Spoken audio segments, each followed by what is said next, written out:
성도 여러분 안녕하십니까? 한 주일의 수고를 마치고 안식일을 맞으신 여러분들을 주님의 이름으로 환영합니다. 하늘의 평강과 위로와 치료가 함께 하시는 복된 안식일 되시기를 간절히 기원합니다. 저는 앞으로 4번에 걸쳐서 여러분들과 함께 사사기서를 연구하려고 합니다.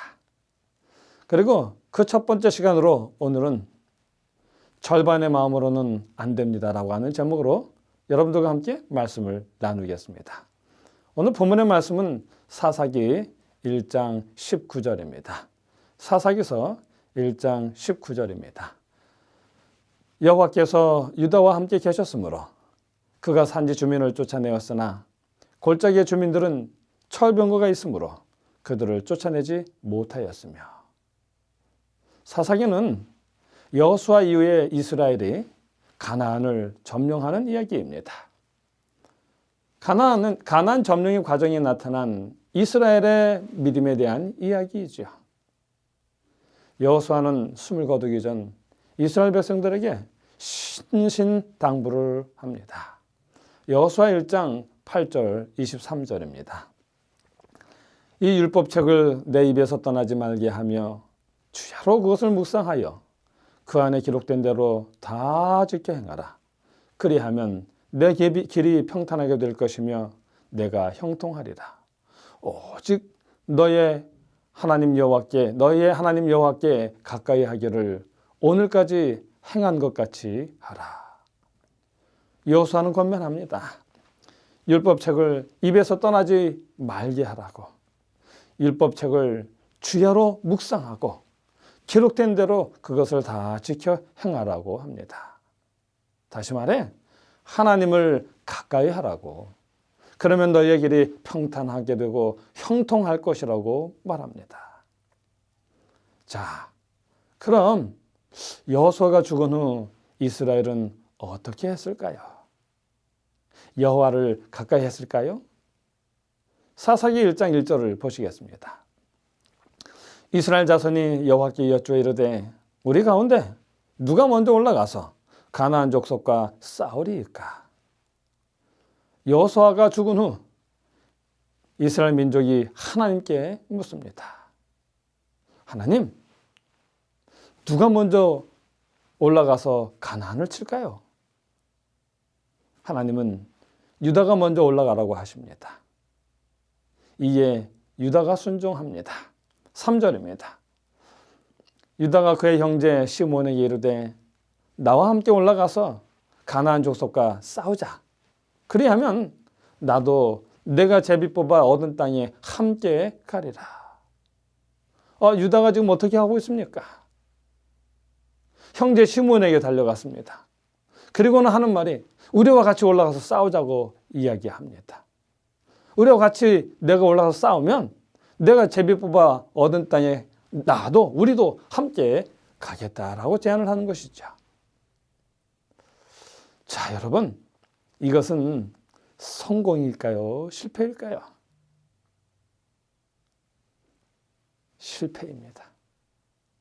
왜냐하면 첫째로 유대의 순종은 하나님만 의지한 순종이 아니라 사람을 의지한 결정이었기 때문입니다.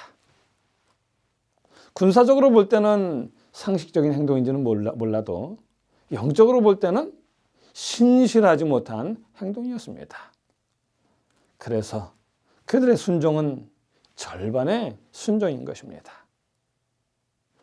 자, 그리고 두 번째 이유입니다. 두 번째 이유는 19절에 나와 있습니다. 19절에 보면은 여호와께서 유다와 함께 계셨으므로 그가 산지 주민을 쫓아내었으나 골짜기의 주민들은 철병거가 있으므로 그들을 쫓아내지 못하였으며. 이 말씀은 유다 지파가 순종하기는 했지만 현실의 문제와 타협한 절반의 순종이라고 말합니다. 본문에 보니까 그러잖아요. 산지 주민은 쫓아냈지만 골짜기의 주민들은 철병거가 있어서 쫓아내지 못했다. 이게 무슨 말입니까, 여러분? 산지의 주민은 어찌어찌 쫓아낼 수 있었는데 골짜기의 주민은 쫓아낼 수가 없었다는 것입니다. 왜요? 철병거가 있어서. 철병거가 있어서 어쩔 수 없었다는 것입니다. 그러나 그 말은 하나님을 온전히 신뢰하지 못했다라는 말입니다. 왜냐하면 하나님에 대한 우리의 신뢰는 내게 능력 주시는 자 안에서 내가 모든 것을 할 수 있다이기 때문입니다. 여러분, 여선지자 드보라 때 철병거와 싸운 모습을 보시기 바랍니다. 사사기 4장 13절입니다. 시스라가 철병거 900대와 모든 백성을 기손강으로 모은지라. 가나안 왕 야빈은 철병거 900대가 있었습니다. 여러분, 철병거 900대 무슨 의미입니까? 철병거 900대가 있다는 말은 최신식 무기 900대가 있다는 말입니다. 그런데 여러분, 어떻게 되었습니까? 그 결과가 어떻게 되었습니까? 사사기 4장 15절을 보시겠습니다. 여호와께서 바락 앞에서 시스라와 그의 모든 병거와 그의 온 군대를 칼날로 혼란에 빠지게 하시매 시스라가 병거에서 내려 걸어서 도망한지라. 여기 하나님께서 칼날로 혼란에 빠지게 하셨다고 합니다. 시스라와 그의 군대를 혼란에 빠뜨리셨다고 이야기합니다. 그래서 시스라가 그 최신식 무기를 버려둔 채 도망을 했다는 것입니다.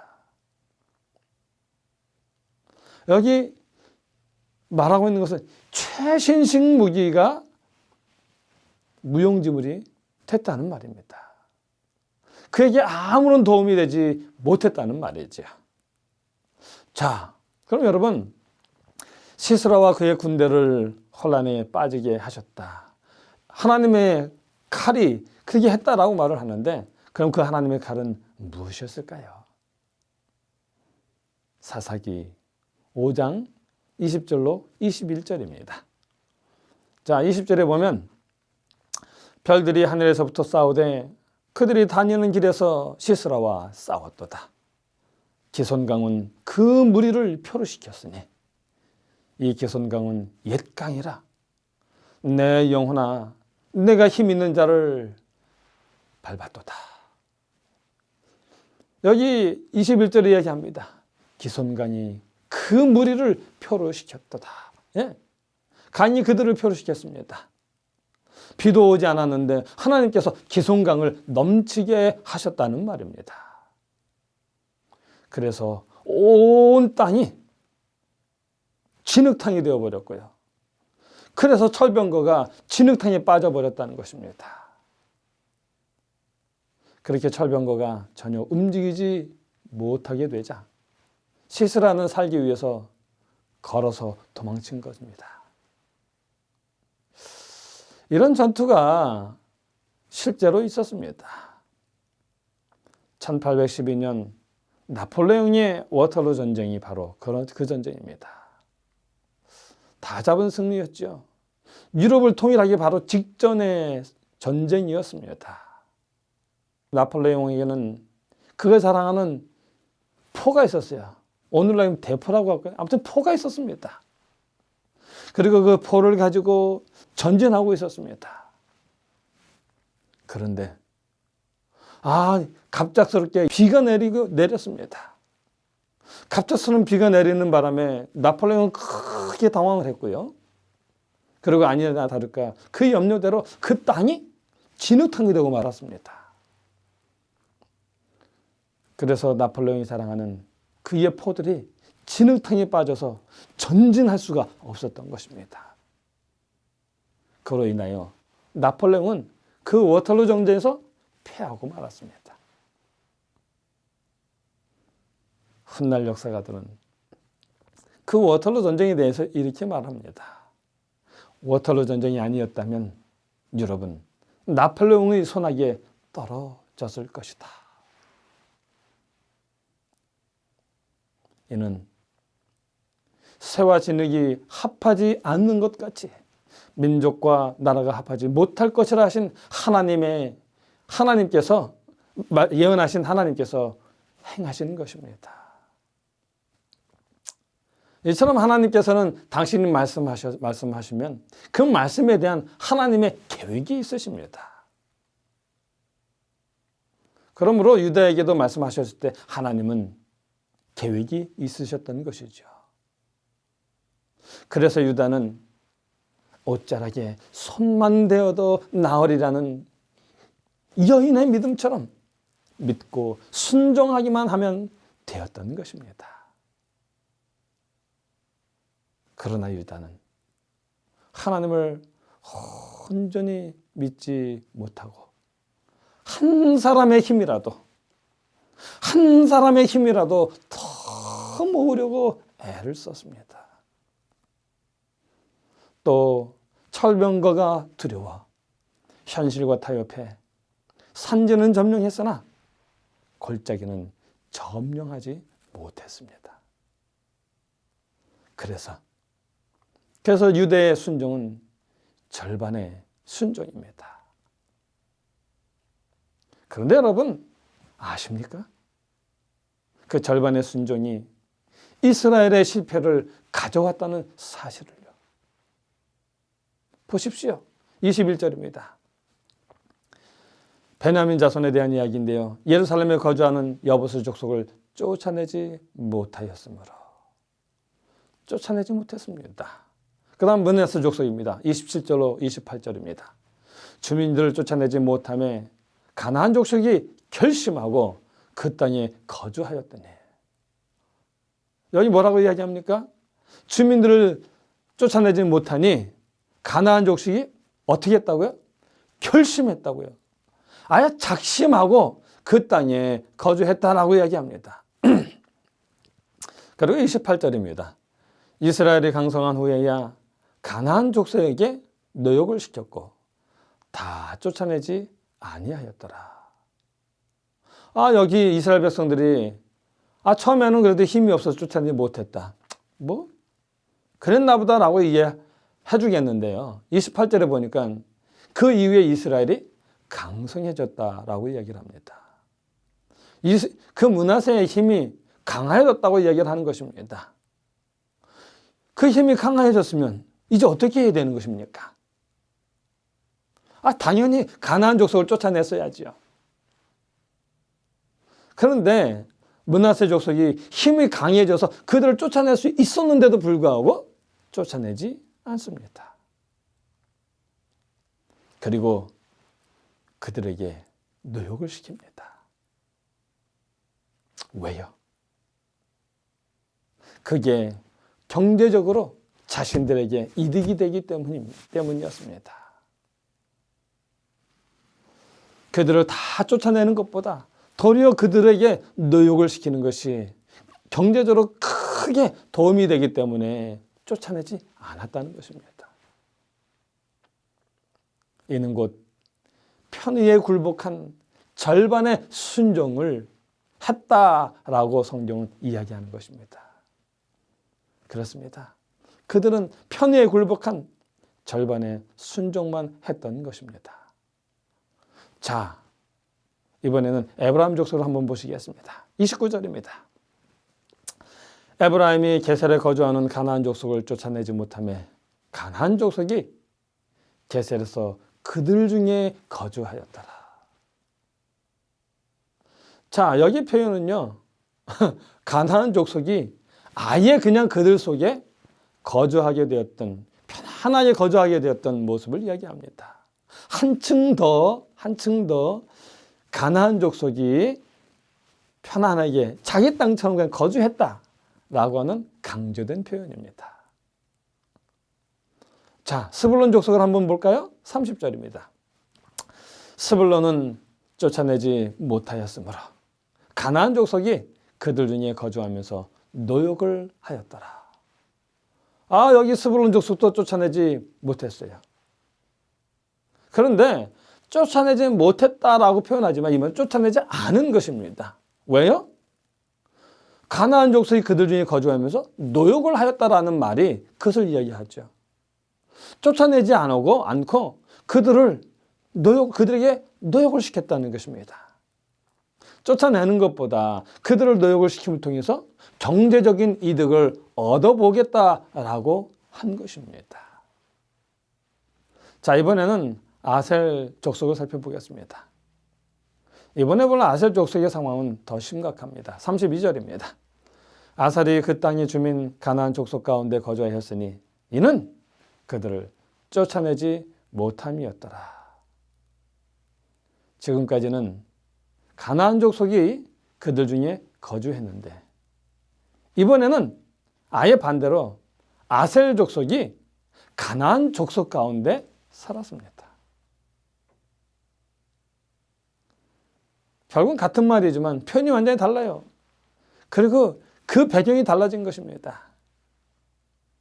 가나안 족속이 어떻게든지 그냥 살게 됐는데 이번에는 아셀 족속이 끼어들어서 그냥 겨우 그 발붙이고 살아가게 된 것처럼 된 것이죠. 그래서 아셀 족속이 가나안 족속 가운데 살았다라고 이렇게 이야기합니다. 그래서 마지막으로 단지파를 보겠습니다. 아모리 족속이 단 자손을 산지로 몰아넣고 여기 지금 뭐라고 말합니까? 아모리 족속이 단 자손을 어떻게 했다고요? 산지로 몰아넣었다라고 말합니다.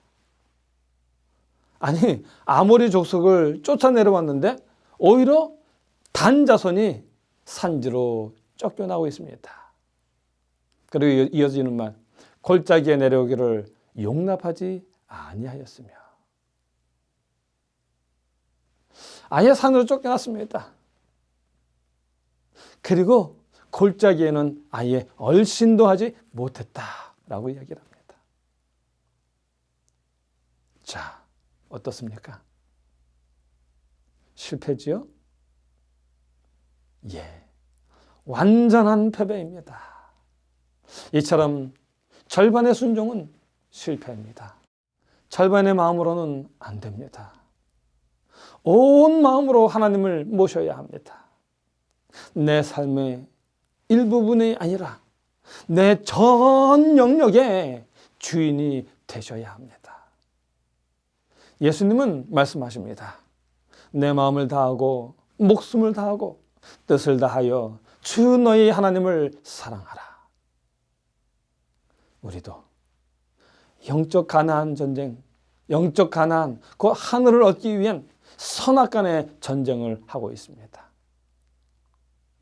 특히 우리에게는 야곱의 환란이라고 하는 큰 영적 전쟁이 있습니다. 짐승이 우상에게 경배하지 않는 자는 몇이든지 다 죽이는 전쟁입니다. 그 이마에나 오른손에 짐승의 표를 가진 자 외에는 매매를 못하게 하는 전쟁입니다. 가나안 족속들에게 억압당하고 모든 식량을 빼앗겨 극심한 배고픔의 고통을 경험했던 이스라엘의 역사가 다시 반복되는 전쟁입니다. 그러나 두려워하지 마십시오. 우리에게는 승리가 이미 주어진 전쟁입니다. 절반의 마음이 아닌 온 마음으로 하나님을 신뢰하기만 하면 승리는 보장되어 있습니다. 그러므로 이제 우리 온 마음으로 하나님을 내 삶의 주인으로 모시고 순종하십시다. 그래서 우리에게 주시는 저 하늘 가나안을 기업으로 받게 된 저와 여러분이 되기를 간절히 바라며 오늘의 말씀을 줄이겠습니다. 하늘에 계신 저희들의 아버지 하나님, 우리들의 지난날의 절반의 순종의 생애를 용서하여 주시옵소서. 이제는 온전한 순종의 생애를 살고 싶습니다. 주의 성령으로 인쳐주시고 이끌어 주셔서 온 마음을 다하여 뜻을 다하여 목숨을 다하여 주 하나님을 사랑하는 우리의 삶이 되게 해 주시옵소서. 예수님의 이름으로 간절히 기도하옵나이다. 아멘.